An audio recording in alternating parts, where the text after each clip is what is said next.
आपण ऐकत आहात रसिक कथा. कथेचं नाव आहे मुक्ती. लेखक चंग गो. कान्हेरी गुरुजींकडे रात्री हातातल्या बांगड्या खळखळतात.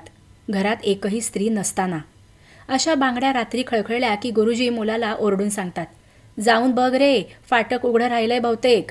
जाऊन बघ रे, मोठ्या काकांना श्वास लागलाय बहुतेक, कोमट पाणी पाज.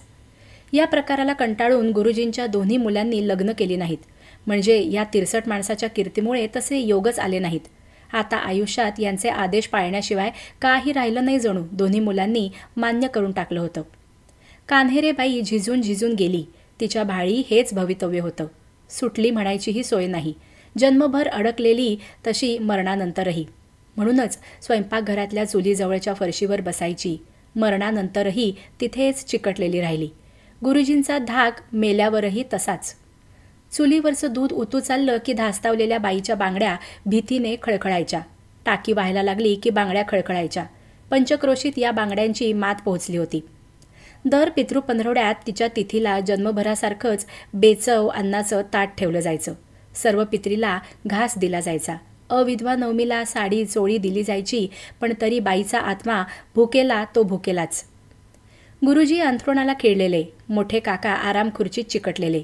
हे दोघे तरुण रिकामटेकडे सहस्त्रनाम पुटपुटत जागीच खोळांबल्यासारखे. सगळे हळूहळू संपायच्या मार्गावर असल्यासारखे. कोणी घराकडे फिरकायचं नाही, कोणी ओळखीचं हसायचं नाही. हे भाऊ तरी एकमेकांशी काय बोलणार. वास्तूला जणू भवितव्यच उरलं नव्हतं. असाच काही काळ सरकत राहिला आणि उतारवयाची एक स्वयंपाकीण जुनी ओळख सांगत या काळवंडलेल्या वास्तूत आली. घरात बाईचा वावर सुरू झाला. तशी स्वयंपाकिणीची गरज नव्हती. घरात शिजत काय होतं तर मेतकूट भात हा रोजचा आहार होता या तिघांचा. चैन म्हणजे चवीला आंबुशीचं लोणचं, तेही धाकट्या मावशीने कधीच पाठवलेलं. पण योग होता म्हणा आणि बाई कान्हेरांच्या स्वयंपाकघरात ओट्याशी उभी राहायला लागली. घरात वावरायला लागली, आवराआवर करायला लागली आणि सांगायचं म्हणजे घरातल्या इतरांना फक्त गेलेल्या बाईच्या बांगड्यांचा आवाज यायचा. पण स्वयंपाकीण बाईंना कान्हेरेबाई दिसल्या.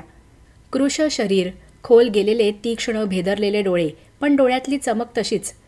वृत्ती भित्री, आवाज कातर, हातात हातभर बांगड्या, कपाळावर रुपया इतका कुंकवाचा टिळा, त्यावरच हळदी कुंकवाचे थर. स्वयंपाकीण बाई घाबरली नाही. तिने विचारलं, बाई का अडून राहिलाय? काय हवं ते सांगा, माझ्या कुवतीनुसार करेन.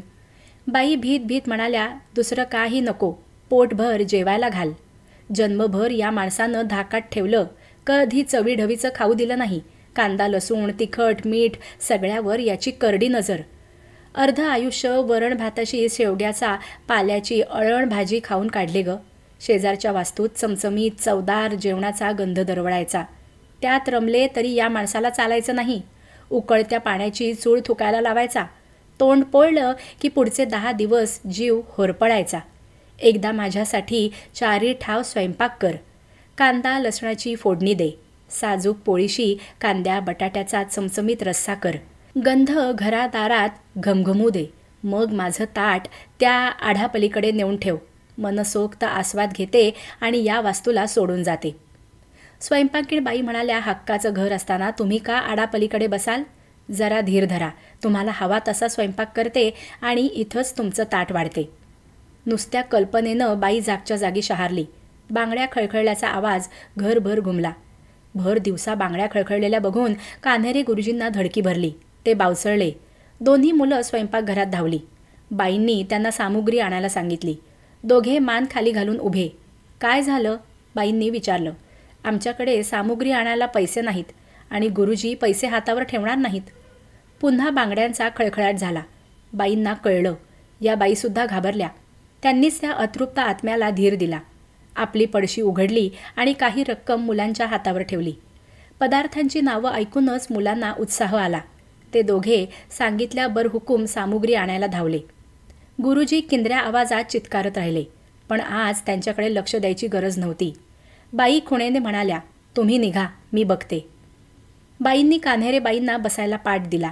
आपण कोण, कुठून आलो ते सांगितलं. बोलता बोलता त्या कामाला लागल्या आणि अचानक ती काळवंडलेली वास्तू सुग्रास स्वयंपाकाच्या चटकदार गंधाने घमघमली. कान्हेरे गुरुजी अंथरुणात तडफडले, करदावले, पण कोणी त्यांच्याकडे लक्ष दिलं नाही. बाईनं मायेनं कान्हेरेबाईंचं ताट वाढलं. कांद्याची भजी, खमंग अळूवडी, कांद्या बटाट्याचा रस्सा, भरली भेंडी, काकडीची कोशिंबीर, गोडाचं म्हणून बासुंदी. त्यांना बसायचा आग्रह केला. भित्रा जीव तो, बसायला मागेना. बाईंनी तिच्या दोन्ही मुलांना समजावलं. भिवू नका सांगितलं. मुलं आपल्या न दिसणाऱ्या आईशी बोलली. आई, भिवू नकोस, चल आम्ही पण तुझ्याबरोबर जेवायला बसतो. गुरुजी अंथरुणातून उठू शकत नाहीत, ते नाही येणार इथे, तू बस. मग डोळ्यांना न दिसणाऱ्या आईबरोबर दोन्ही मुलं जेवायला बसली. अशी अनोखी पंगत स्वयंपाकीण बाई डोळे भरून बघत होत्या. इतक्या वर्षांनी दोन्ही मुलांच्या मुखात असं काहीतरी रुचकर जात होतं. दोघे जेवणात रमली आणि बाईंच्या बांगड्या नुसत्याच किणकिणत राहिल्या. त्याचा ध्वनी फक्त त्या स्वयंपाकीण बाईंना ऐकू आला. बाई अगत्याने म्हणाल्या, बाई तुम्ही जेवा ना.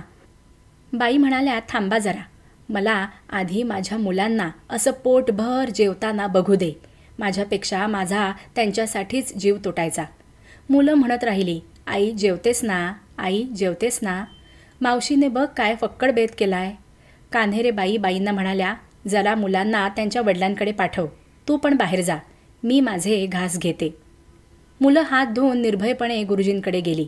स्वयंपाकीण बाई बाहेर जाते असं दाखवत तिथेच थांबल्या आणि बाईंना जेवताना बघायचं म्हणून आत डोकावल्या आणि जे दृश्य पाहिलं ते पाहून त्यांची बोबडीच वळली. काय पाहिलं ते त्या कधीच कुणाला सांगू शकल्या नाहीत. बाईंनी अंथरूण धरलं, पण मुलांनी त्यांचे उपकार स्मरून त्यांना सांभाळलं, कारण त्यानंतर कधीच वास्तूत बांगड्या खळखळल्या नाहीत. त्यांची आई मुक्त झाली. बाईंना भेटायला, विचारपूस करायला त्यांची माणसं ये जा करायला लागली. त्या बाईंच्या नातेवाईकांमुळे त्या निर्जन वास्तूत लोकांचं येणं जाणं सुरू झालं. त्यात मध्ये कान्हेरे गुरुजीही हे जग सोडून गेले आणि बाईंच्याच मध्यस्थीने मोठ्याची सोयरीक जुळली. वास्तू एका शापातून मुक्त झाली आणि एका वरदानासाठी सज्ज झाली. आपल्याला ही कथा कशी वाटली कमेंट करून अवश्य सांगा. धन्यवाद.